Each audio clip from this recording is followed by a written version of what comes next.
No 0 for 6. How happy are you right now? I'm pretty happy, man. Like I said, though, it sucks, you know. I came in here to be spoiled. That's what I'm going to do. But it sucks to do it against a man like that, you know. Like, I had to do it for against Korean Zombie. Now I do it against Dustin. This guy's just great people, you know. Forget what they did in the fight game. They're just great human beings, man. They're just great people. And I got nothing but love and respect for him, what he did. He is a BMF in every sense of the word, man. He was up 2-0. Done gave me the opportunity to get him back in the last fight. That's what BMFs do. And this guy got to walk out with Weezy, bro. He got Weezy to put the belt on us, so that's pretty amazing. Yeah, definitely. How different did he feel in there compared to 2019? Maybe not obviously the first fight, but the second one. I mean, he stood crack. He stood hit hard as shit. You know, you saw what happened in that third round. I mean, in the first round too, I was like, oh yeah, I got him, and then I was like, what the hell, bro? This guy kept coming back. You know, I kept forgetting that this is a retirement fight. His name is the Diamond, so I'm happy we got to give the guy the 5-round reward. You know, I mean, I hope you guys gave shit to Dustin, not Dustin, but to Dana. How the hell did we not get fight of the night, bro? What is he thinking, bro? Come on, Dana. Yeah, I said something to him. Yeah. He didn't give you an extra one. Sorry. Would have been unfortunate too, because I think Dustin's tied for the second most fight of the night, so it would have given him the record on the way out. But nevertheless, you got the win and handled it super gracefully. How hurt were you in that second round? And I guess how happy are you that you could show, you know, all the questions about your chin, you can make it through a hard shot and come back, win the fight?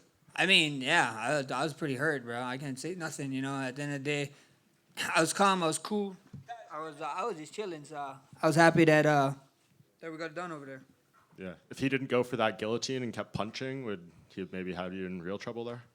I don't know. I don't know. I couldn't tell you, you know. But when he grabbed my neck, I was like, not today, sir.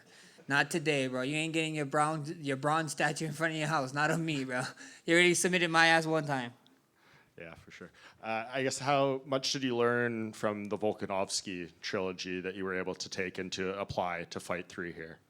I mean, nothing really, bro. It's totally different guys, you know. I got to share the octagon with 3 guys, you know. I thought with the Volk fight, Volk is just a different animal, you know what I mean? And that trilogy, I thought I did enough in the second one, but obviously I didn't. And then the third one happened, so it is what it is. That's just history now, you know.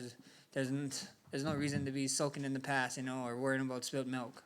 Yeah. Well, I guess speaking of the past and thinking of the future, though, Dana was asked about a potential fight with you and Ilia again, and you know said it would probably be the BMF and the lightweight belt this time around. How much of a statement do you feel you made that you are the next guy in line at lightweight? I've been telling you guys all week, man. This sport is about moments. This sport is about having moments. I'm glad I went here.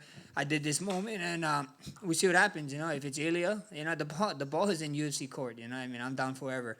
If it's Ilia, it's Ilia.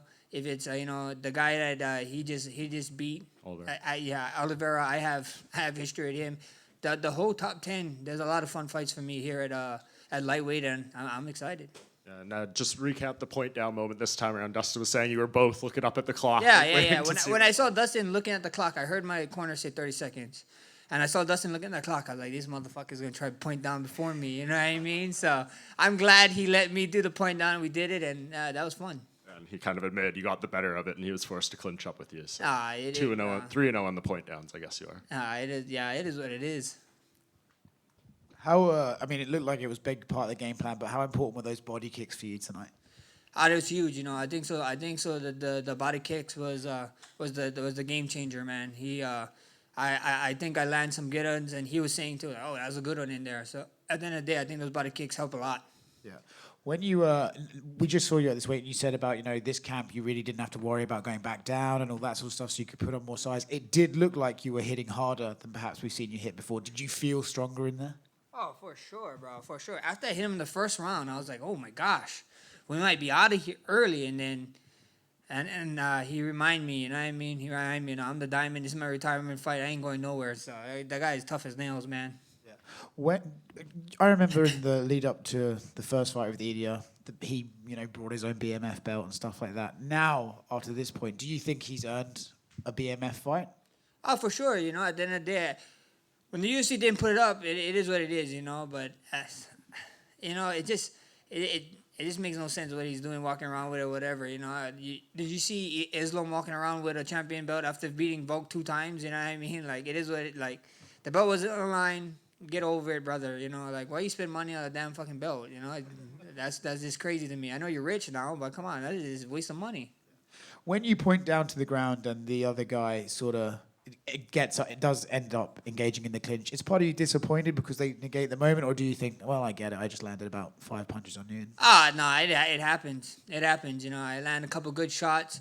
I mean, me and him was hitting each other with some great shots, you know what I mean? And I was just glad I got to get the better of him. I'm glad I didn't clinch, but just shoot another foot, you know, who knows? Maybe I would have clinched, but at the end of the day, I just happy he obliged, and I got to get the best of him. Congrats, man.